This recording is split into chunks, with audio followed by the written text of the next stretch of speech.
I'm Chris, And I'm Kiley. And this is Redefining Resilience, where we explore what it means to build a resilient lifestyle so you can thrive in any and every situation.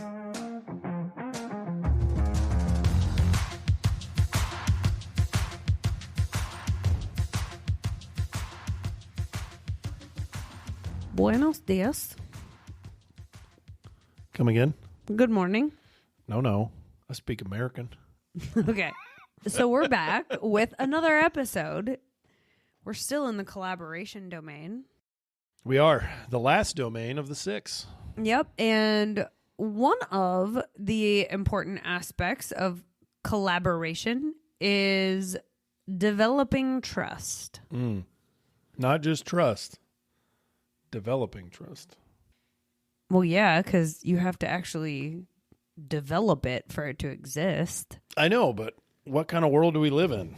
We live in a world where you go on some stupid-ass reality TV show and fall in love with somebody across the room with a wall in between you, and all you hear is their voice.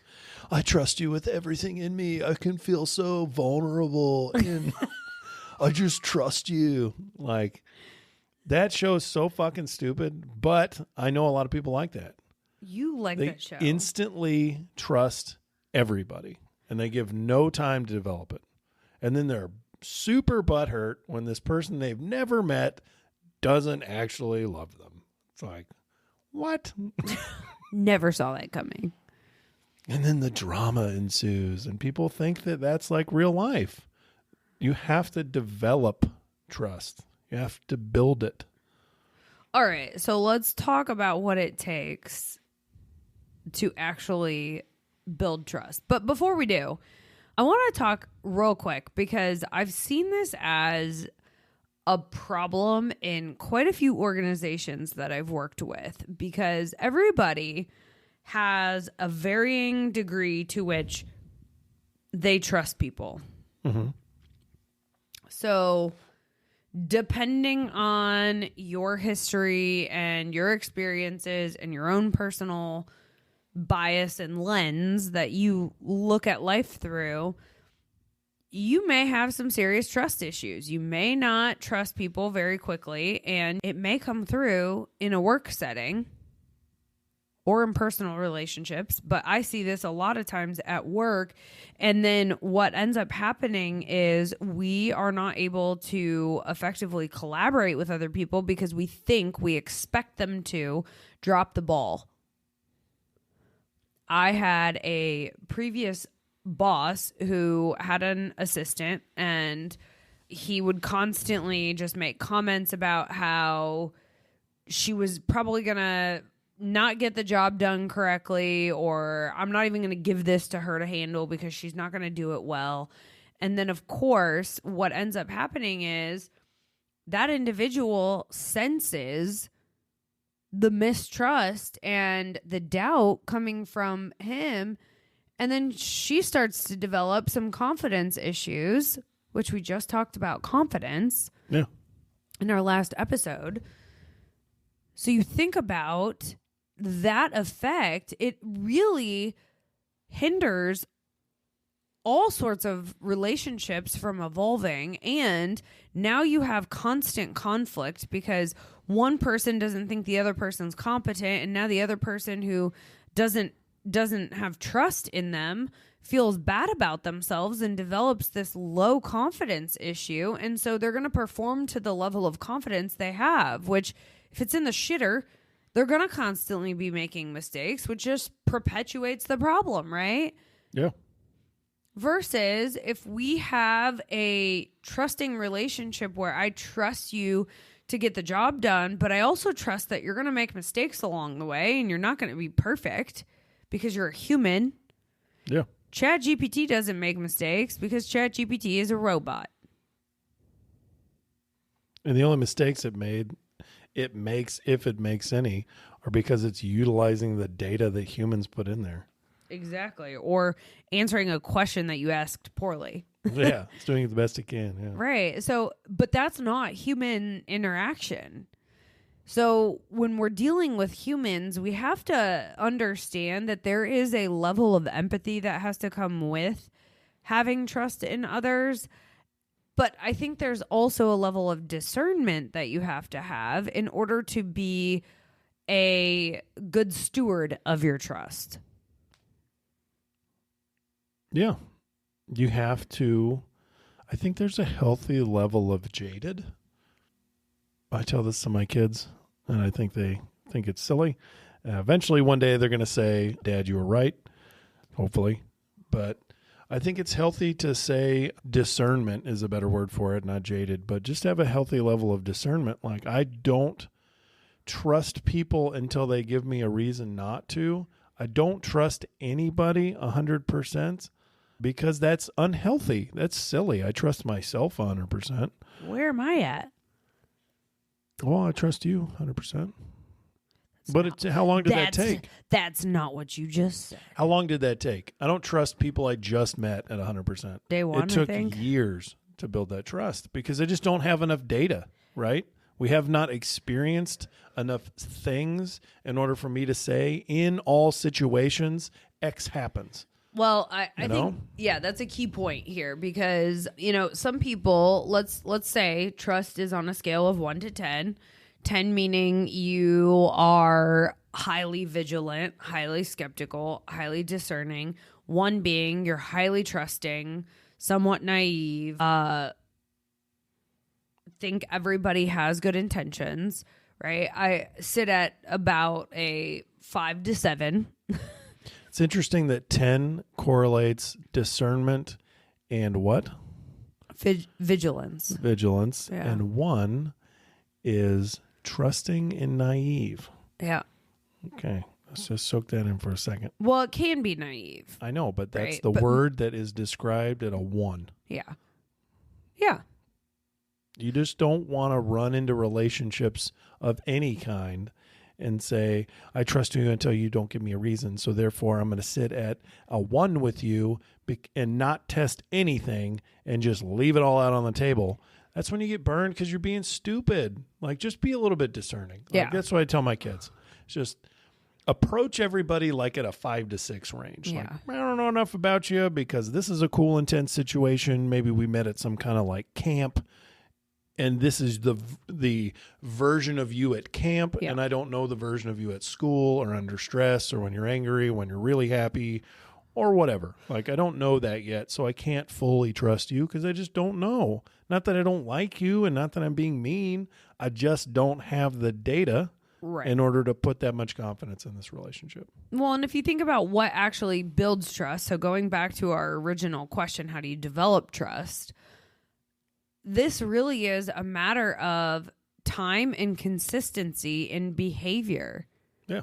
Right? Like, I can't think of anything else that contributes to trust other than those things. When we first started dating, to go back to the question of, how long did it take? You said to me when we were first dating, like, we've got to see each other through all 4 seasons. Yeah. Like, we've got to be able to go through problems together. We've got to be able to handle adversity together. We've got to be able to, go through death and life and, everything in between that we're going to be faced with on, for the rest of our lives before we both know how we act at our best and our worst to know what those swings are going to be like. Which makes perfect sense because when you think about it, the people you trust the most on this planet are the ones that you've probably known the longest. You've seen their behavior. You can trust them. Even if you don't even agree with how they live their life or, so who some of their friends are or whatever, you trust that they've been consistent over the years. Yeah. I mean, the phrase, that's just whoever. Like, how many of your friends go like, that's just Kiley? Like, that's just what Kiley does, We walked into Orangely, and Kristen and what? Andy. Group?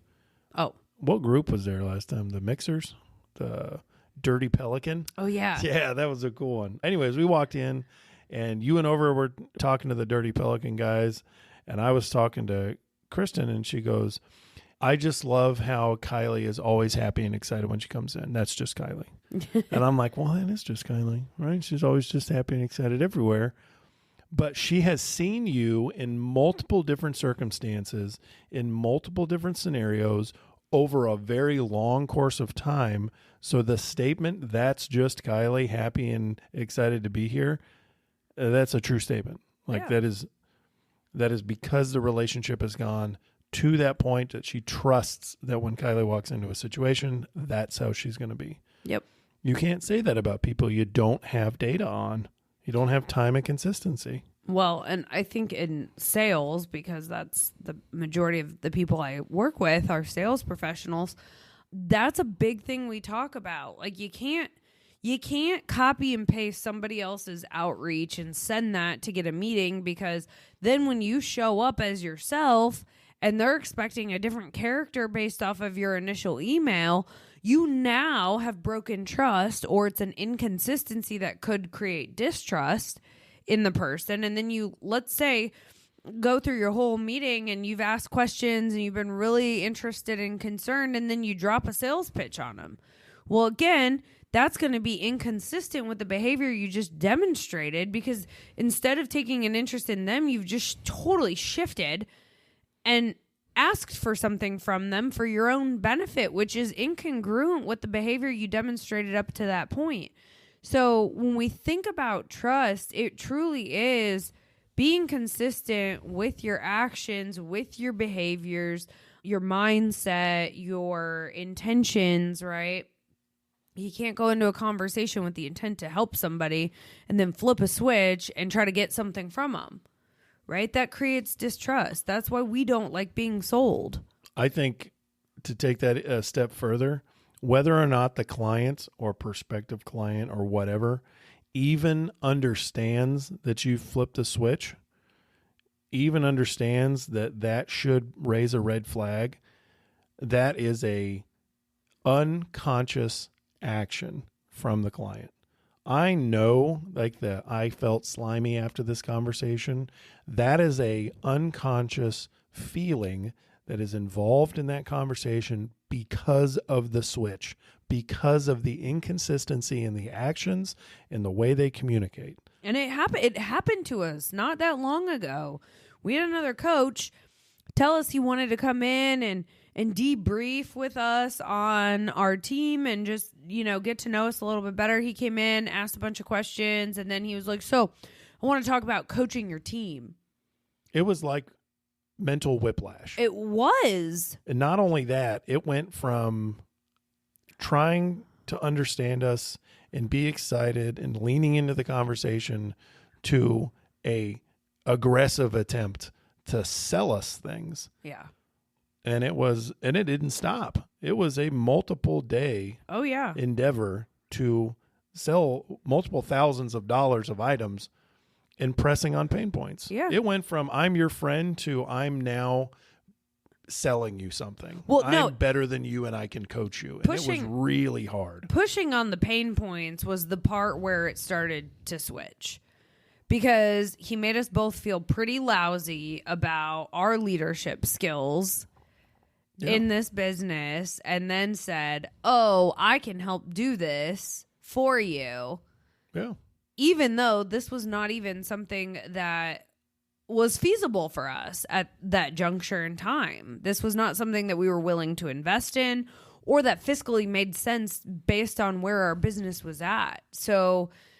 And the ballsiness, coaching coaches, I don't know. That was a lot. Yeah. But it literally felt like somebody dropped a brick on my chest. Yeah. It was like, full stop. What the hell is happening right here? Who is this? Yeah. Because I thought what we were getting was a friendly conversation. Yeah, and like somebody we were going to like fight this battle together with, because like we're going to share ideas and we're going to do this collectively, and then all of a sudden it was, I don't really give a fuck about collective activity. I want you to buy something from me. Yeah. And it's like, oh, fuck this guy. Yeah. It was really hard to come back. But those inconsistencies in behavior are what's alerting our brain to a potential threat. And we have to acknowledge those. You know, those instincts are there for a reason. So you have to pay attention to them. And that's why I think it is important to be discerning, because one, there's a shitload of noise and propaganda that floods our social media news feeds, our inboxes, I mean, billboards, you name it. There's tons of crap and noise out there. And so you have to be able to filter through the shit to get to helpful resources, right, that are out there. And so you have to look at the consistency in how people are showing up, because I really do truly believe that that is what trust hinges on. And, you know, it's cool to see my 17-year-olds that I coach in high school. They're all girls, and so they're just getting into dating. And one of them always says, you know, it's really interesting because he just like stopped texting me and his communication was really different. And it's like, good on you for noticing, because those inconsistencies are red flags, right? Those are alerts to your brain that, hey, there's something amiss here and we need to pay attention to it. So I'm really encouraging when I hear them talking about the well, they call them icks, the icks that they get from these guys as they're, you know, dating and talking and trying to figure out where they fit in life, right? And they're so cognizant of the little inklings that come to them, the icks as they call them, that alert them that, hey, this person might not be trustworthy. And what a powerful resource to understand that if you're a salesperson. Yeah. Like, just figure out. I used to talk to myself in the mirror all the time. I know this sounds really silly, but when I was in college, my minor was organizational communication, or ORCOM for short. You're so cool. And one of the ways to practice giving speeches was to do it in the mirror, because you need to see what you look like, because you can hear yourself, but if you're not using your eyes to see the communication, you could be coming off like a total asswipe, like just not a cool dude. You don't seem sincere. Your body language tells you that you don't know what you're talking about, and you can learn a lot from that data. But if you could understand as a salesperson that when you bait and switch like that, it might not be huge. You might not be, you know, selling a red car and they show up and you try to give them a blue one. Like, it might not be that big, but just small stuff. The switch on anything small starts to create mistrust with the buyer. Yep. Starts to create mistrust with the client. Well, and then you lose the ability to do anything with that. Now you're in repair mode. Something as simple as eye contact. I will not forget this interview, because it was one of my clients. We both interviewed a candidate that they were considering hiring, and the founder of the company interviewed this candidate, and I interviewed this candidate, and a couple other people from the company interviewed this candidate. I think there were like 6 of us that ended up weighing in, and the founder and I both had this strange observation that when this candidate was talking, they were making great eye contact and like engaging in the conversation. And then the second he or I started talking, she just completely stopped making eye contact, and she was just looking all over the room. Like, I don't know what she was paying attention to, but he and I both interpreted that as something you couldn't trust. Well, yeah, if you can't look at somebody while you're talking, like we look at each other in this podcast when we're talking. We're the only people in this room. How can you trust that person? Right. They can't even communicate the data across. And it's like looking at your loved one and saying, I really love you. But look at the dog while you're talking to your loved one, or the coffee table. Go, I just really love you. You know, who the fuck are you talking to, pal? Right. Are you talking to me? I mean, what it communicates, whether you realize it or not, your body language is communicating something. And what that's communicating is, I'm not really interested in what you have to say. Like, point blank. Yeah. So I think it's really cool to diagnose the potential red flags that you bring up as a professional. That's in the weight room. That's me coaching clients. Like, I look at them straight in the face. I walk around while we're talking. I try to display as much intention and activity and focus as I can, because you get more out of the client that way. You get more interaction out of the client. You get more intention out of the client. But that's the same thing in sales. If we're not looking at them while they talk, if we're writing the whole time they're talking, if we're looking at our phone mid-conversation, like, good luck, man. You're just layering red flags all over this relationship. Mm-hmm. And it might even go really well, but there's going to be, I don't know. I don't know why I'm not going with them. I'm just not. Yeah. I have a feeling. Yeah. Well, you've given them a bunch of red flags to create that feeling. That's why it's there. Well, and here's what I would say, because I think this is a great segue into our future conversation around communication.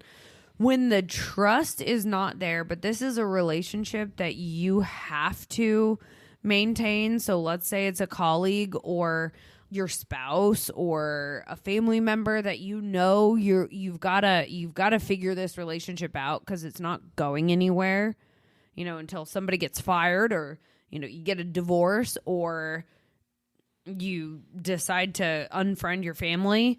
Like, you're going to have to work this relationship out if the trust isn't there. So communication will be the next topic we dig into as it relates to collaboration, because it's a necessary part, but trust is the foundation. So if the trust is not there, you've got to figure out how to communicate and put some boundaries or some precautions in place so that you can have an effective working relationship if you're struggling right now. So we'll get into that in a future conversation, but in the meantime, be discerning, but also be open to trusting, because not everybody has ill intentions. And what I would also say is nobody wakes up and says, you know what, how can I make your life harder? Yeah. Right? They don't have ill intentions when they go into work and you're frustrated automatically. That's never what anybody intends to do. No, but I do think it's healthy to be discerning to about a 5 or 6. Yeah. I mean, just, you don't know enough about them. Your colleagues at work, you know them from work. Yeah. And that can come down, right? That number can come down once you've established a level of trust over time, right? You can lower the guard and have a more open relationship as you get to know people. That's really that's the key. Yeah. Trust over time. Mm-hmm. Develop trust over time. With consistency in behavior. I love it.